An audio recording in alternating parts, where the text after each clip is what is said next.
அமிர்தாலயா சமையல். இப்போ நம்ம பார்க்க போகிறது வெண்டைக்காய் சாம்பார். அதுக்குண்டான பொருளெல்லாம் எடுத்து வச்சுருக்கேன்.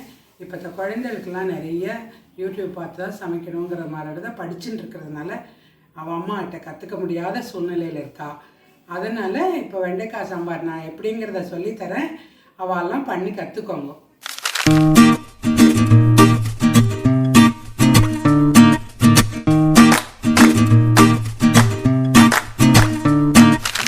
ஜீரகம், கடலைப்பருப்பு, வெந்தயம், கொஞ்சம் உளுத்தம்பருப்பு, மிளகு, கடுகு எல்லாமே இருக்குது. போடுற அளவுகள் மட்டும் சொல்கிறேன். நான் போய் தேங்காய், ஒரு மூடி தேங்காய் திருவிக்கோங்க. 5 பேர் சாப்பிட்ற அளவு சாம்பாருக்கு. ஒரு பெரிய எலுமிச்சம்பழ அளவு புளி நனைச்சி வச்சுருக்கேன். அதுக்கு காரம், கருவேப்பிலை, வெண்டைக்காய் 1/4 கிலோ வெண்டைக்காய் 5 பேர் சாப்பிட்லாம். அந்த 1/4 கிலோ அளவு நறுக்கி கொஞ்சம் நீளமாக பெருசாக எடுத்துக்கோங்க. இந்த அளவு நறுக்கினா தான் சாம்பாருக்கு நல்லாயிருக்கும். அது நல்லா வதக்கி வச்சுருக்கேன். அதுக்கு 5 பேர் சாப்பிட்ற அளவுக்கு எனக்கு சாம்பாருக்கு உப்பு எடுத்து வச்சுருக்கேன். ஒரு சிலர் சக்தி மசாலா பொடி, ஆற்றுல பொடி வச்சுருக்கிறவா எல்லாமே வச்சுட்டுருப்பா. இந்த பொடியில் 3 ஸ்பூன் போட்டால் போகிறோம். அப்போ வறுக்க வேண்டாம். பொடி போடாது இருக்கிறவா வறுக்கிற அளவையும் காமிக்கிறேன். ஒரு 2 ஸ்பூன் மஞ்சள் பொடி போடணும். ஒரு 4 ஸ்பூன் அளவுக்கு, டீஸ்பூன் அளவுக்கு கொத்தமல்லி, ஒரு 1/2 ஸ்பூன் அளவுக்கு மிளகு, 1 ஸ்பூன் டீஸ்பூன் அளவுக்கு உளுத்தம்பருப்பு, வாசனைக்கு கொஞ்சமாக வெந்தயம், சும்மா ஒரு 1/4 ஸ்பூன் வெந்தயம், கடலைப்பருப்பு. குழம்பு நல்லா திக்காக இருக்கணும், வாசனையாக இருக்குன்னா ஒரு பெரிய ஸ்பூனில் 1 ஸ்பூன் அளவு போட்டுக்கோங்க. டீஸ்பூன் அளவு ஜீரகம். இதுக்கு தேவையான பொருட்கள் போட்டுக்கேன். காரம் அவாவா சாம்பாருக்கு 2 பச்சை மிளகாய் வகுந்து போட்டுக்கோங்க. அப்படி இல்லாட்டா வரமிளகா ஒரு 4-5 போட்டுக்கோங்க. கருவேப்பிலை கொஞ்சமாக அதை வறுக்கிறதுக்கு எண்ணெய் விட்டுட்டு நல்லா பொன்னிறமாக வறுத்து எடுத்துக்கோங்க.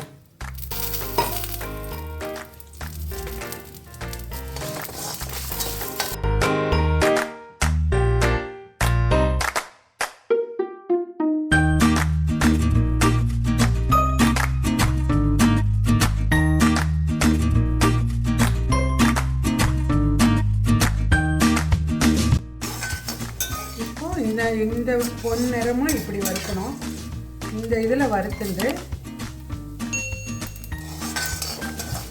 இதோட கொஞ்சம் ஒரு மூடி தேங்காய் போட்டு அதோட வறுத்துண்டா சாம்பார் கெடாத வச்சு நல்லா வாசனையாக இருக்கும். இந்த தேங்காயையும் கொஞ்சம் அதில் வறுத்துக்கோங்க. இப்போது தேங்காய் ஒரு பெரட்டின்னு அந்த வறுத்ததோடு போட்டு பெரட்டி எடுத்துருக்கேன். தேங்காய் வேண்டாதவா பொடி மட்டும் பொடிச்சு போட்டு பண்ணிக்கலாம். ஆறினதுக்கப்புறம் இதை அரைச்சி விடணும். அதில் வெண்டைக்காயில் என்னடா தேங்காய் போடுறேன்னு நினச்சிடாதீங்க. கொலஸ்ட்ரால் இருக்கிறவா நல்லது தான். தேங்காய் திருகி சேர்க்கறதுக்கு வேண்டாதவா வறுத்து பவுடர் போட்டு மட்டும் வச்சுக்கோங்க. சக்தி மசாலா பொடி இருக்கிறவா வறுக்கிறது கூட வேண்டாம். 2 ஸ்பூன் பொடி போட்டு வெண்டைக்காய் வதக்கினா போகிறோம். வதக்கி உப்பு காரம் போட்டு இது பண்ணால் போகிறோம். இப்போ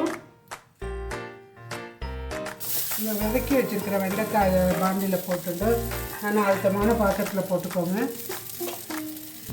2 ஸ்பூன் மஞ்சப்பொடி,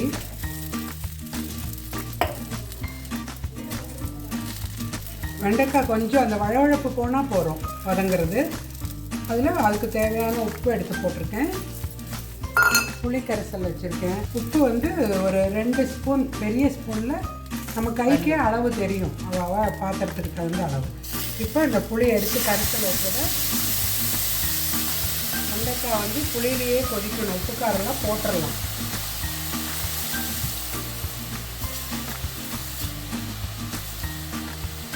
மஞ்சப்பொடி, உப்பு, புளிஜலம் விட்டுண்டு அதில் நல்லா கொதிக்கட்டும். இது எவ்வளோ நேரம் கொதிக்கணும்? இது ஒரு 10 நிமிஷம் 15 நிமிஷம் அந்த பச்சை வாசனை போகிற அளவு கொதிக்கணும். பச்சை வாசனை போனால் தான் நல்லாயிருக்கும் சாம்பார். வழவழப்பு இருக்கு இல்லையா? ஒரு சிலர் வறுக்காதவா சக்தி மசாலா பொடி வாங்குறவா அவெல்லாம் 2 ஸ்பூன் அல்லது 3 ஸ்பூன் போட்டுக்கோங்க. இப்போ நான் வாசனைக்காக ஒரே ஸ்பூன் வறுத்தது இல்லாத 1 ஸ்பூன் போட்டிருக்கேன். வாசனை வீட்டு சாம்பார் பொடி வீட்டிலையே அரைச்சி வச்சுட்டு இருப்பா இல்லையா அவாவா சாம்பார் பொடி, அந்த பொடி போட்டிருக்கேன். இப்போ இது ஒன்றுமே இல்லை, சீக்கிரம் வேலையாகிடும் வெண்டைக்காய் சாம்பார். உங்களுக்கு மற்ற சாம்பாருக்கான கொஞ்சம் காயெல்லாம் வதங்க கொஞ்சம் லேட் ஆகும். வெண்டைக்காய் உப்பு காரம் புளி ஜலத்திலேயே கொதிச்சா போகிறோம். ஒரு சிலர் பருப்பு போடாத சாம்பார் பண்ணுவா. பருப்பு போட்டால் உடம்புக்கு சத்து, அதனால பருப்பு வேணுங்கிறவா போட்டுக்கலாம்.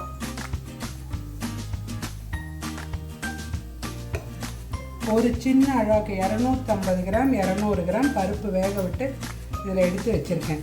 1 கப்பு பருப்பு, பாசிப்பருப்பும் போடலாம், துவரம்பருப்பும் போடலாம். நான் பாசிப்பருப்பு போட்டு எடுத்து வச்சுருக்கேன். துவரம்பருப்பும் இதே அளவு போட்டுக்கலாம். ஒரே ஒரு அளவுக்கு போடுங்க. போட்டு நல்லா இது வெந்து கொதிக்கட்டும். பருப்பு எதுக்கு? பருப்பு சாம்பார் போட்டால் சாம்பார் வாசனை கொஞ்சம் தடமாக நிறைய காணும். இல்லை பருப்பு வேண்டாங்கிறவா கடலைப்பருப்பு கொஞ்சம் கூடுதலாக வறுத்து போட்டால் சாம்பார் நல்லாயிருக்கும். அப்போது பருப்பு போடாட்டி கடலைப்பருப்பு போட வெறும் வறுத்து தேங்காயோடு அரைச்சி விட்டாலே சாம்பார் நல்லாயிருக்கும். நான் கொஞ்சம் கூடுதலாக பருப்பு வாசனையாக நல்லா இருக்கட்டும்ங்கிறக்காக பருப்பு சத்துக்காகவும் பருப்பு போட்டிருக்கேன். அது துவரம்பருப்பும் போடலாம், பைத்தம்பருப்பும் போடலாம். பாசி பருப்புங்கிறது சிறு பருப்பு உடம்புக்கு சேர்றது ரொம்ப நல்லது. அதனால் ஒரு பருப்பை எப்போ போடணும்? இது நல்லா கடைசியாக அரைச்சி விட்டு கொதித்து புளிஜலம் கொதித்து அப்புறம் தேங்காய் அரைச்சி விட்டு கொதித்து அதுக்கப்புறம் இறக்கிறதுக்கு ஒரு 10 நிமிஷம் முன்னால் போட்டு ஒரு கொதி வரணும். இப்போது தேங்காய் வறுத்து வச்சுருந்தோம் இல்லையா, கடலைப்பருப்பு கொத்தமல்லி இதெல்லாம் தேங்காயோட போட்டு அரைச்சிருக்கேன். அது வெண்டைக்காய் நல்லா வதங்கி எடுத்து அதை அப்படியே கொட்டி கொதிச்சா போதும். கனமாக வேணுங்கிறதுல தண்ணி விட்டுக்கலாம்.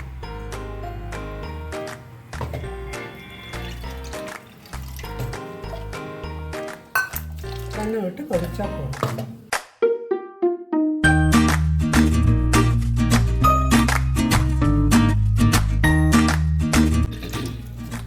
நல்லா 2 டம்ளர் தண்ணி விட்டுக்கோங்க. இதில் நல்லா கொதிக்கணும்.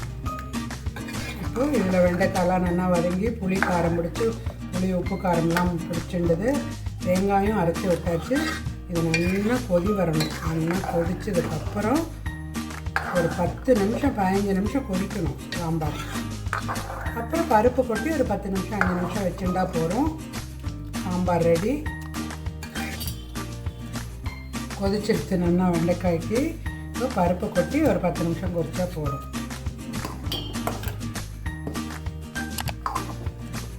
ரெண்டு கரண்டி பருப்பு போட்டால் போதும். பருப்பு போட்டு சாம்பார் பண்ணலாம், இந்த ஒன்று மட்டும் போடாதையும் பண்ணலாம். போட்டால் டேஸ்ட்டாக நல்லாயிருக்கும்.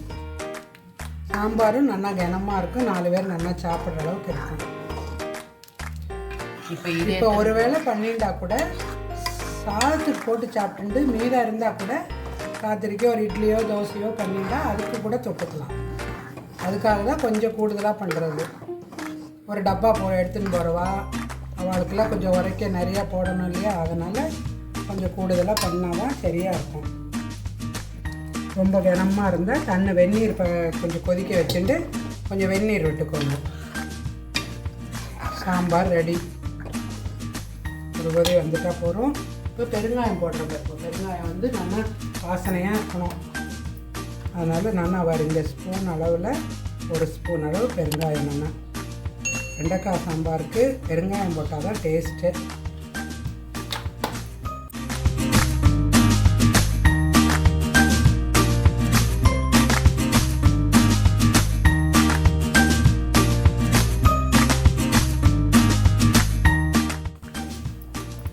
அதே நீங்கள் சைடு அடுப்பில் இதுக்கு உண்டானது கொஞ்சம் தாளித்து கொட்டினா நல்லாயிருக்கும் வாசனையாக. நல்லெண்ணெய் விட்டுக்கோங்க. இப்போ சாம்பார் வாசனையாக இருக்கும். ஒரே 1 டீஸ்பூன் கடுகு போட்டுட்டு நல்லா வெடிக்கணும். கடுகு வெடிக்க விடும்போது ஒரே ஸ்பூன் அளவுக்கு உளுத்தம்பருப்பு, ஒரு 1/2 ஸ்பூன் ஜீரகம், 1/4 ஸ்பூன் வெந்தயம், இதெல்லாம் நல்லா செவக்க பொரியட்டும். பொரிஞ்ச உடனே ஒரே ஒரு இனுக்கு கருவேப்பிலையும் 1 வரமிளகாயும் வாசனைக்கு அதில் தாளித்து கொட்டினா நல்லாயிருக்கும். போட்டுருக்கேன். பொரிஞ்சிட்டு இப்போ சாம்பாரும் கொதிச்சிட்டு சாம்பார் ரெடி ஆகிடுச்சு. இது தாளித்து கொட்டியிருக்கேன் இல்லையா, இதை எடுத்து சாம்பாரில் கொட்டினா அவ்வளோதான், சாம்பார் ரெடி.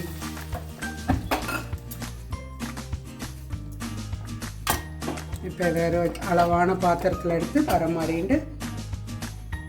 பரமாறிக்கலாம். இருக்கிறதே வெண்டைக்காய் சாம்பார் தான், ரொம்ப சீக்கிரம் ஆறுது. இப்போ நிமிஷமாக பண்ணியாச்சு. இதே போல் நீங்களும் ட்ரை பண்ணுங்கள். ஓகே, நன்றி. அடுத்த சமையலில் சந்திப்போம்.